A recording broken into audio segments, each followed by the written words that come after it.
Tu m'as enlevé le lien de la bouche.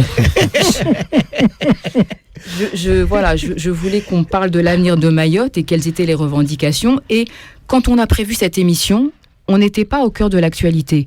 Mais Claude Guéant, avec ses propos, nous a fait une sorte de fil rouge. Et il faut dire donc que depuis quelques jours, il y a des émeutes contre la vie chère à Mayotte. Et ces émeutes, elles sont criminalisées, comme le mouvement social dans sa globalité est criminalisé, avec, comme on l'a dit en introduction, des gendarmes appelés de la Réunion, l'arrivée de blindés, et donc des blindés contre des gens dont l'un des slogans est « on veut des ailes de poulet moins chères ».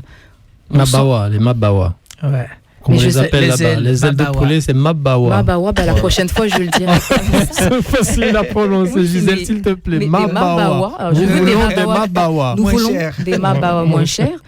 Mais ça ne change rien au rapport de force entre ailes de poulet et blindés. Absolument. Donc voilà, Elie Domota a sorti très récemment, donc hier ou avant-hier, un communiqué de soutien à la lutte des Mahorais en grève, parce qu'il y a un mot d'ordre de grève illimitée qui part.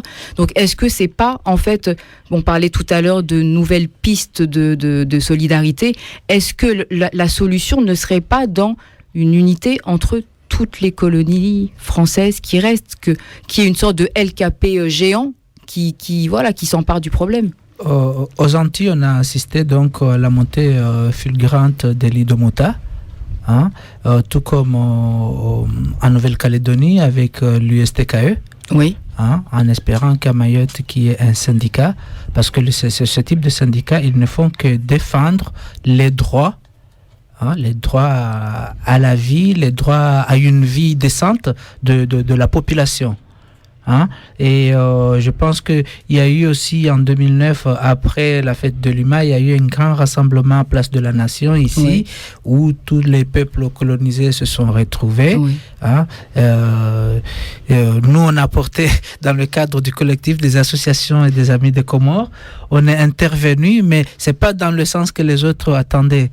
Parce que quand les gens se battent pour avoir une vie ne serait-ce que meilleure, mais en colonie, il y a de quoi se poser des questions. Bien sûr. Donc, en espérant que pour la population de Mayotte, qui est une élite de Domota, ne serait-ce que pour défendre ce qu'ils sont en train de perdre, c'est leur authenticité, c'est leur culture. C'est une acculturation. On leur a menti sur la départementalisation. On leur a parlé que des miettes et des minima, mais on leur a jamais dit. On leur a jamais parlé de l'imposition fiscale. Qui va tomber lourd en 2012. Qui a une maison, qui a un terrain, et il doit payer une taxe là-dessus. Ceux qui ne peuvent pas payer, ils vont perdre leur maison et leur terre.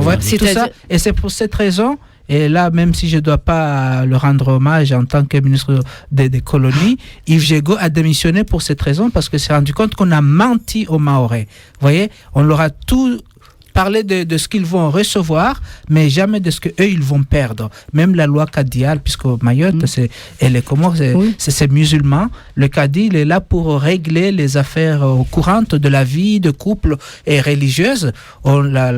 Puisqu'il rentre dans la loi républicaine, le cadi n'a pas sa place. Et là, les tons commencent à monter à Mayotte. 1, sur la cherté de la vie, et 2, sur tout ce qu'ils sont en train de perdre actuellement, leurs biens, leurs terrains, leurs maisons, mais et la culture aussi, parce que on leur impose le fait de l'amour à 13h, comme ici.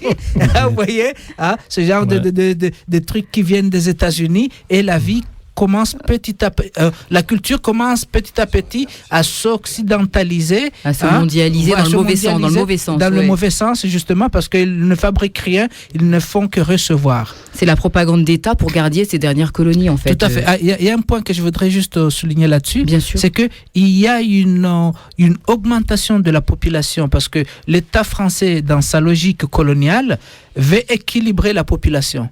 Puisqu'il y a des Comoriens des autres îles qui viennent là-bas pour accoucher, ils se sont dit, d'ici peut-être 30 ans, si on fait un référendum, c'est le oui qui va l'emporter, c'est-à-dire ceux qui veulent rejoindre les autres. Qu'est-ce qu'ils font? Ils laissent la facilité à des Malgaches, la facilité à des Africains de l'Est, tout en expulsant des Comoriens, c'est-à-dire chez eux. Donc ça, c'est une information. Je pense que les gens ont droit, on est expulsé chez soi pour qu'on implante d'autres populations qui seront favorables en cas de vote. Oui, et en fait, on peut dire que la partition forcée du peuple comorien, c'est une violence coloniale, et l'assistanat français ne réussira pas à masquer ça longtemps.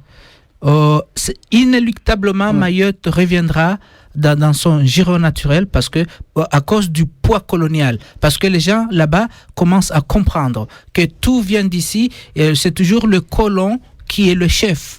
Même à diplôme supérieur, le Maoré sera toujours inférieur au colon. Donc ça, il commence petit à petit. Mais quand on est encore... Moi, j'ai vécu un petit peu quand les Comores étaient encore colonisés. Je sais ce que c'est. On n'ose même pas ouvrir la bouche. Ouais. Quand on est en colonie, c'est une soumission totale, une soumission mentale et intellectuelle entre le blanc et le noir. Ouais.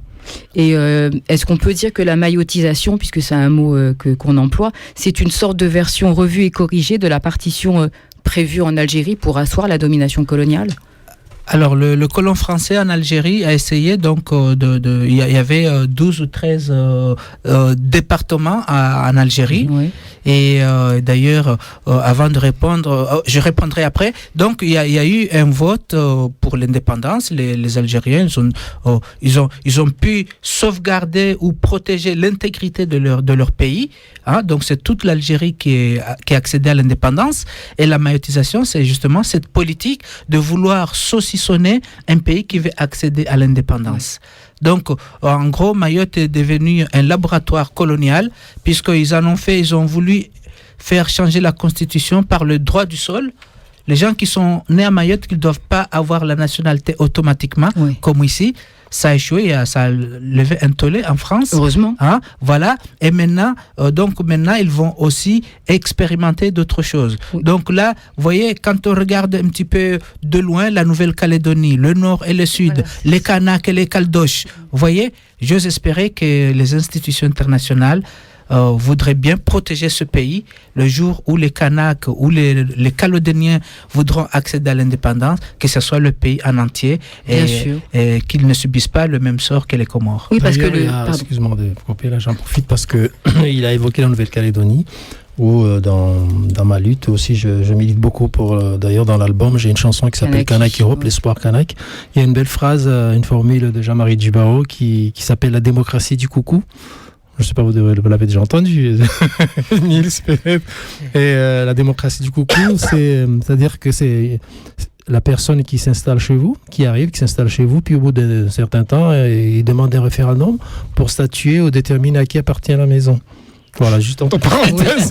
Oui, c'est très parlant, très parlant. Et oui, c'est vrai que, pardon. Après, non, vas-y. Oui, je voulais juste dire qu'effectivement, le fait que Mayotte soit une sorte de laboratoire pour un modèle institutionnel que la France veut implanter, c'est en fait le projet, c'est de museler les indépendantistes parce qu'elle a peur de ce qu'on peut appeler la théorie des dominos. Ça veut dire s'il y en a une qui commence A, et donc c'est sur ça qu'il faut peut-être pousser, quoi.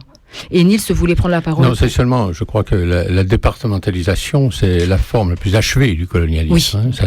L'exemple de l'Algérie par rapport à la Tunisie et au Maroc, qui étaient des protectorats, ou bien les Antilles ou les îles du Pacifique, c'est la forme la plus achevée. Hein. Et je pense que la France, le maintien de la colonisation des Mayotte pour la France est d'autant plus important que ce n'est pas tellement en fait pour des buts directement économiques, c'est pour les buts militaires. C'est les buts stratégiques. Hein, c'est dans la logique du plan du système de défense français qui est dans le livre blanc. La zone d'intervention de la France part de la côte ouest de l'Afrique à l'océan Indien. Et c'est la stratégie de l'océan Indien. Donc, perdre Mayotte, c'est perdre une clé militaire importante. Et donc, la résistance et l'opposition du colonialisme français, territoriale, administrative et culturelle, va être d'autant plus violente. Et ça appelle d'autant plus de solidarité avec les Comoriens en France et partout dans leur lutte contre le colonialisme. Pour conclure ce dossier, on va écouter un dernier morceau de Slim, mais juste avant, j'ai envie qu'il nous en parle. Ce morceau s'appelle Bakary Koussou. Et là, j'ai bien dit. Bakary Koussou, en fait, c'est un grand rebelle, on peut l'appeler un grand rebelle. À l'époque, il est à l'origine du premier grève générale de Mayotte qui remonte à 1856. Il avait réussi à rallier tous les travailleurs des autres plantations. parce que bon, ils étaient maltraités, quoi. On ne peut pas appeler des travailleurs, c'était comme un peu du travail forcé parce qu'ils étaient payés, ils n'étaient pratiquement pas payés pour pas grand-chose.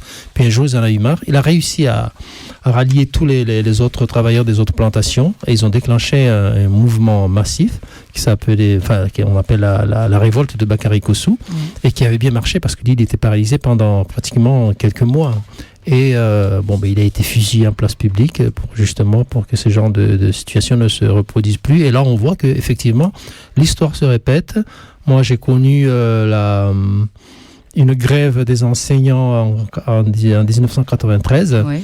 Et où effectivement, là encore une fois, on a fait venir une section anti-émeute de l'île de la Réunion pour mater les grévistes parce que ça a duré des mois et des mois. Et puis bon, au bout du compte, les jeunes, ils en avaient marre d'être voués à eux-mêmes. Personne n'allait à l'école et puis ça a fini par péter, effectivement. Et c'était très violent, très très violent. Donc rien de nouveau. Rien de nouveau, quoi. Et là, on revoit encore la même chose avec les manifestations contre la vie chère. Oui, parce qu'il y a eu quand même des blessés, voire des morts. Oui, notamment en 2009. Et là, on y est encore. Là, parce que là, ouais. Et donc, on écoute ce morceau.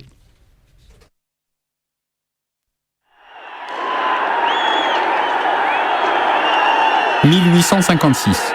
La révolte de Bakary Koussou fait trembler toute l'île de Mayotte. Tous les travailleurs des plantations coloniales et sucrières se révoltent. On les traite comme des esclaves.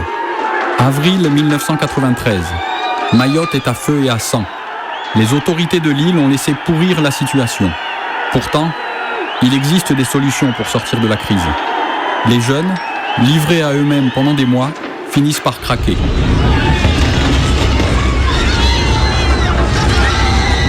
Quel est le constat aujourd'hui ? L'histoire se répète. Les enfants de Bakary Koussou descendent à nouveau dans la rue. Cette grève des enseignants dure depuis des mois déjà. C'est la goutte qui fait déborder le vase. Quelles solutions ont trouvé les autorités de l'île ? Commando anti-émeute, bombes lacrymogènes, matraques. Bombe lacrymogène est tamkini, ça vous bandra sumuni.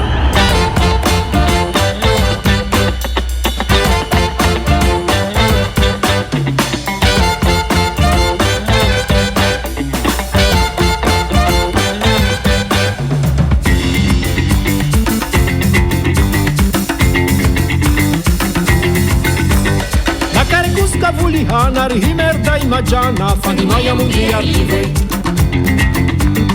Akarikusa tsowana dai hakizawatiti fanimaya mungi arrive Akarikusa haraya ufanya hazi ya bure fanimaya mungi arrive Akarikusa subuta mwambia mkolo shonga fanimaya mungi arrive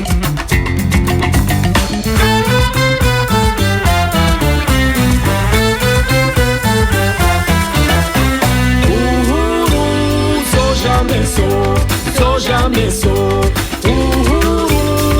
jamais sou, sou jamais sou.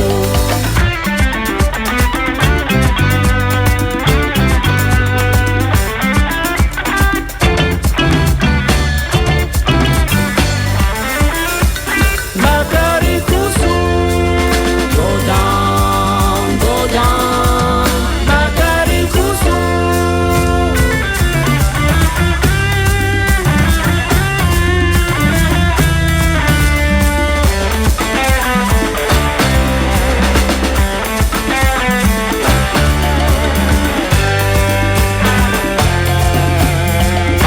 Koli wa shiri wa hini wasdai Majana mkono Nandi maisha musir susur zeb saha Majana mkono Afanya hazi wa shiri wa hini wasdai Majana mkono Nandi maisha musir susur zeb saha Majana mkono Napundili koli wa shiri wa hini wasdai Majana mkono Nandi maisha musir susur zeb saha Majana mkono Afanya hazi wa shiri wa hini wasdai Majana mkono Nandi maisha musir susur zeb saha